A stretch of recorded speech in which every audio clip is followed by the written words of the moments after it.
Okay guys, I just wanted to do an update. That's the gold laser cory baby there.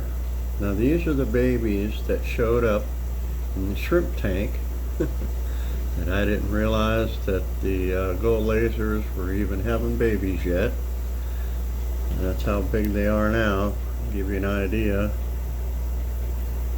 You know, still pretty small, but they're starting to show their colors. The rest of them, I don't know if you can see them back there. Yep, they're starting to actually look like gold lasers. Doing really good. They were a nice surprise.